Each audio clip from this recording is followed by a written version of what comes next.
Rich Costey and trying to figure out exactly what he was doing on the first Audioslave record when he mixed it to make it sound as good as he possibly could. And he was doing a lot of cool stuff. You know, one of the things I may show you guys in a separate little short video or something, but he basically took a speaker like an Oritone, which the reason that's a fine speaker for this is because it's just going to give you the mid-range frequencies. It's not going to give you a lot of lows. It's not going to give you super highs. He took something like the Oritone and he put it on top of the snare drum facing down. So in other words, you got a snare. He took 2 drumsticks and put them on top of the snare so that the speaker itself wasn't sitting on the skin, but it's facing down towards the snare drum where the snares are. He mic'd it from the bottom and he just sent into this speaker the snare track. And he even talks about he might have sent a trigger into it. So in other words, he sent some sort of sample into that. It could be, he could have sampled his own snare and sent that into the speaker and then mic'd it up on the bottom to be able to capture basically I don't even know how to describe it, but a remiked, you know, it's a common thing to send audio through a PA speaker and mic it up in a live room. A lot of mixers have done that for a long time.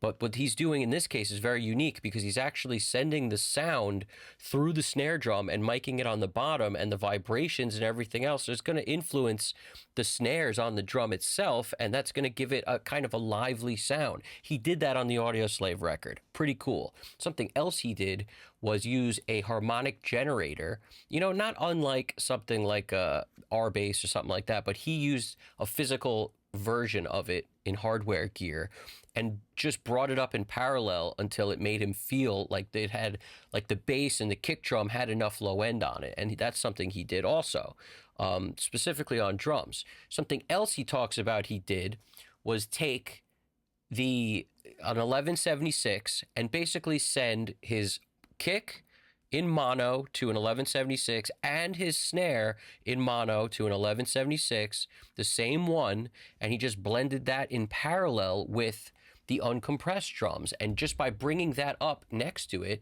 he was able to get that thickness out of his kick and his snare.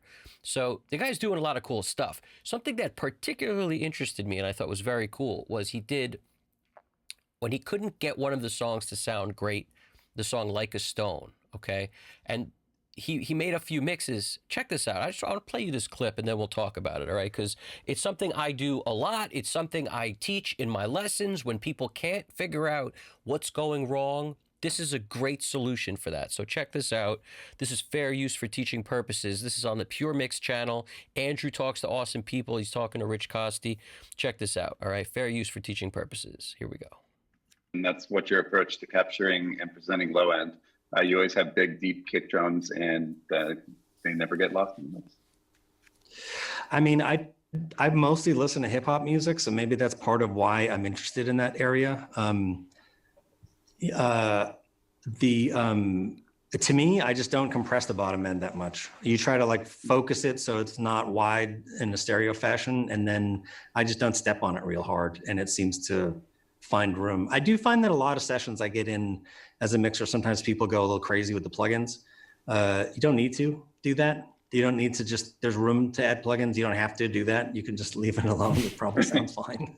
I mean, one of the things that Rick used to do when you're mixing, when I've been mixing with him, this happened on like, people talk about Audioslave a lot. There was Like a Stone, that song. When I was doing a mix of it, I'd go up to his house and he was never in the studio and I'm mixing, and he didn't always know what was on, what the overdub situation was.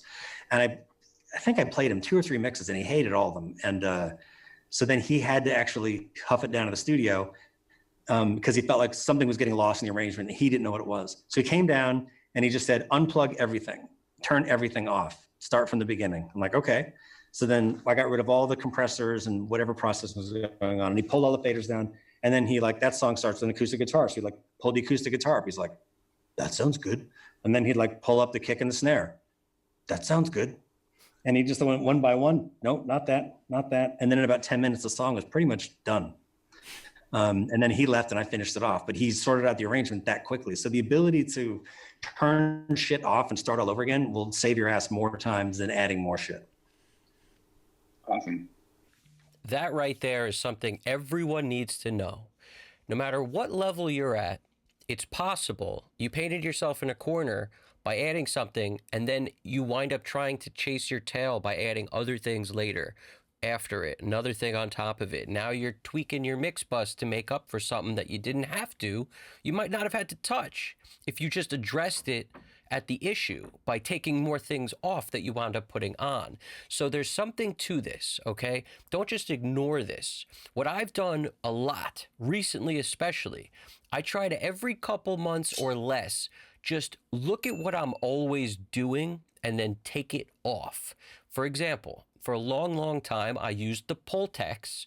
You know, the typical Pultec thing people are doing always on the mix bus, where you're boosting a lot of low around like 60 hertz. You're boosting maybe 100, depending on the genre, but usually 60, let's say. You're boosting, you're doing a boost cut, and then you're boosting, you know, top end also, right? But what I wound up thinking recently is I'm going to try to just do this on the Fusion. Just using the Violet EQ with the lows and highs. I'm just going to do what I would do on a Pultec, but I'll do it on the Fusion. And that actually turned out to be preferable for me on the last couple songs that I finished. So what I'm saying is, and all I had on at that point after my mix bus chain was a limiter to just keep everything out of the red lights. That's it. Nothing else. So all the processing is happening in the analog world, and then there's just a limiter in the box when I'm printing. So this kind of an idea of what have you been using forever and take it off is a really common thing that I try to do a lot, so that I don't wind up doing things always painting myself in a corner, having something that I can't live without. I don't like all that. I really like changing stuff up. And a lot of guys talk about this. I've heard Andrew Sheps talk about it a lot. He used to use a 33609, I think it was, all the time, and then he wound up not, you know, deciding he didn't need it anymore. We like to do this as mixers because it helps us reevaluate what we really like with our changing tastes, because it's an always changing thing. And it also helps us get out of a pattern of our stuff always sounds the same. These are things I hate. What is this sound really at its core? Without trying to move it like against the grain, what is it really what is this thing speaking to me? And then just push it in that direction. Let it lean in, whatever it's doing naturally. Don't try to force it down the same path I would always do of Pultex and then the compressor after or something. Like, I don't like that as a concept of this is what I always do. You know, as a practical matter, for a long time, I would do compression and then EQ. Sometimes I'll flip it and go EQ and then compression. I'm talking on the mix bus now, you know, on the 2 bus. Lately, you know, my preference when I'm using my hardware is to go compression and then EQ. You know, and it's when you use what I use, meaning the Neve Master Bus processor into the Fusion. I like the Fusion after the Master Bus processor more than before it, but I've tried it all ways. Before it, after it, I've tried it as an insert. And as of recently, I know you guys, if you follow what I'm doing, I was summing everything, and now I'm running everything through the latte on the way out, through my chain and then back in, and I'm not summing in the analog domain anymore at the moment. You know, it's just my taste at the moment. I'm liking it better without the summing. So I think this stuff's all relevant, and I think the way you start over, if you're not sure what's going on, you got to look at the opposites of what's happening. For example, if you can't hear the guitars as well as you need to hear them, I've heard Butch Vig talk about this a lot.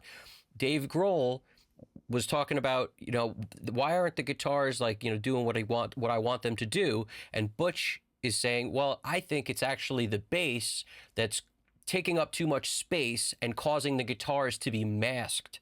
They're actually, the bass, all that bass frequency action is actually messing up what's going on the guitars. So let's address it that way, and then I bet you'll get what you want out of the guitars. That's the kind of thing I'm talking about. You can't always look to the exact source, which is the reason why when you pull things down or take things off and then start over, you don't always do it from the thing that you don't like the sound of. You may have to do it on anything that overlaps with those frequencies also. For example, the guitars don't sound good, look towards the keys, the synths, the pianos, look towards the bass. Maybe not at the guitar. You may also have to look at the guitar, but the point is, consider the fact that the things you can't hear, it's because other things are cluttering them up, not because the sound of the thing you can't hear is somehow, you know, needs a lot of EQ or a lot of compression or a lot of something. You understand what I'm saying? It might not need more effects on the thing you're trying to deal with. You may have to just get other things out of the way. So I hope this helped. I really hope you dig it. Throw something in the comments if there's something that you know, use all the time or are going to now try something else, or if you've experienced the same thing. I'm really curious about that, or anything else. You know, let me know. Hit the like button, subscribe if you haven't already, all right? I appreciate it very much. Evan Jaffe, Custom Cut Studios, tons more to come. You guys got this. Take it easy.